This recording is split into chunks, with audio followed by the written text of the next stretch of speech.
Good morning, everyone. David Atkins again. I'm a targeted individual. Today, I'm going to be talking about harassment techniques. And, also, I'm getting out a few days, 3 or 4 days from now, and I have no income. And I'd appreciate it if you would donate to my GoFundMe. It would help me tremendously. So, anyway, let me get the meat of the video. Harassment techniques include surveillance, being followed, electronic surveillance, computer and phone hacking, monitoring all online activities, and bugging of home. 2. Profiles are to identify any and all weaknesses and insecurity to be used later. Information often obtained through sexual partners or trusted people in their lives. Conditioning, where victims are sensitized to certain stimuli, such as everywhere you go, someone who will cough as they walk past you. The goal is to make you self-police and then think anyone who coughs is involved in the harassment. People report of conditioning to include hand gestures and overt use of colors in people's clothing, like everyone you see wearing red or cars a certain color with headlights, also known as brighting. Anchoring, where someone will provide false rationales for harassment. Often, many possible rationales are planted to keep the victim confused and the focus of their harassment cycles from one possible reason to another round and around, so that as to keep the victim guessing in a self-perpetuating guessing game. Wherever scenario you are to blame, and causes self-doubt, fear, intimidation, and ultimate a cycle of destructive thoughts. Mobbing, where everywhere you go, you will see an overt display of people following you, and you often use words you have been conditioned to or to your name to draw your attention.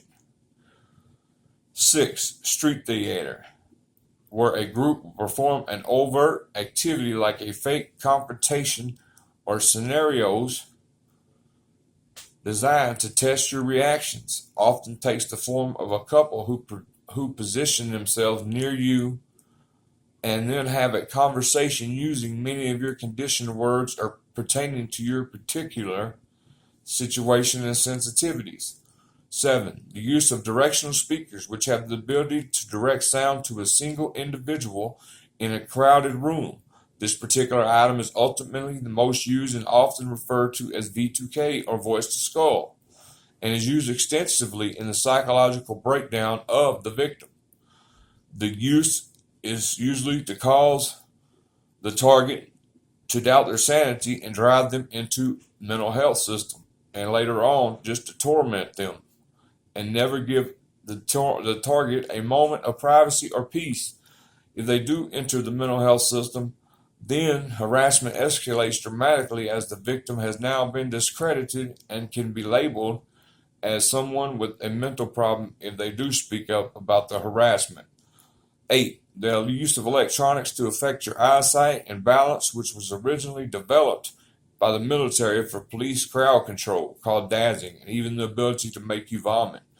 9. Sound campaigns, which is a community harassment technique where abnormal levels of sound are directed at the target in their home. This includes cars deliberately braking or accelerating when they are passed, and people talking excessively loud at all hours of the night. Amplification of sound using directional speakers so that external sounds that previously couldn't be heard now can. Garbage trucks and other heavy vehicles, and countless other deliberate tactics.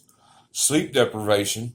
This is perhaps one of the most insidious tactics used, where the victims are woken up multiple times a night and can be awake for days at a time.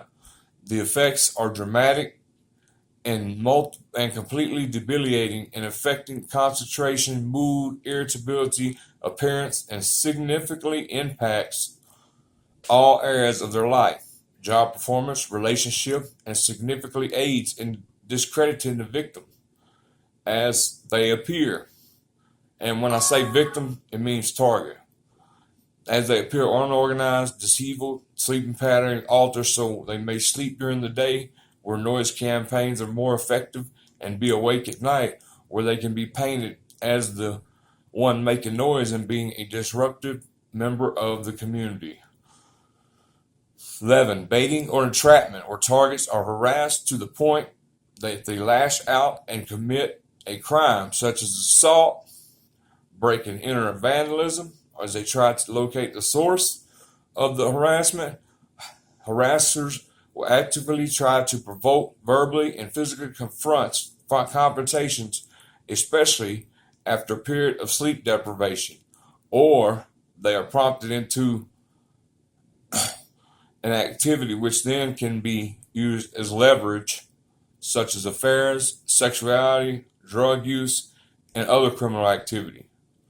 Number 12, gaslighting, which is a form of psychological abuse where someone will actively try to underestimate targets and to make them doubt themselves so that they lose all self-confidence and self-esteem and are therefore easier to manipulate and push towards the mental health pathway.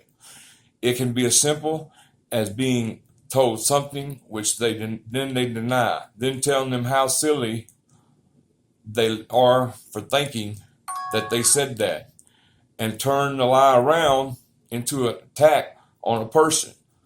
It can be incredibly effective coming from a trusted person and before the victim understands what is happening to them. I gotta quick with this. My mom told me one time to look something up on Google. I looked it up, told her the answer. She said, "You're a stupid motherfucker. You have to use, pardon my language, you're stupid as hell having to use Google to look something up." I said, "You told me to." So yeah, blackback jobs is a term when a harasser breaks into the target's property and places something deliberately and moves something. The purpose is to cause self-doubt and fear that their property is being accessed when harassers try to then sell as paranoia. Propaganda and disinformation is the other key element. To suppress knowledge of the practice as its effectiveness initially requires the victim to be unaware of the existence of gangstalking, gaslighting, or the electronic technologies such as directional speakers, and so huge amounts of time are devoted online to creating disinformation sites which attempt to discredit victims by pushing the mental health agenda. They achieve this by posing as victims and actively trying to sound crazy so that all targets are treated as such. Also by creating websites claiming to help targets and being a resource for targets to come together and then harassing them to the extent they lose hope and no longer reach out for help, causing further isolation.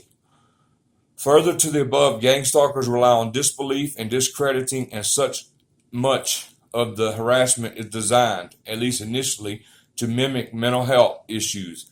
They also rely on the abuse being so extreme, so pervasive, so fundamentally immoral as to be disbelieved, and victims subsequently resort to photographing, videotaping, sound recording their everyday encounters to disprove the countless unfounded claims made against them, especially in relation to gaslighting, which gangstalkers try to turn around and paint the victims as paranoid or irrational. Victims are made to feel helpless at every attempt to defend themselves and is used against them when they seek help. They are met with disbelief or open hostility. And that's it, y'all. So, I guess I should have used target instead of victim, but it's the same thing. Us targets are victims. So just when you hear victim, just put the word target there. God bless y'all. Y'all have a good day. And I am putting that link in the bottom of the video.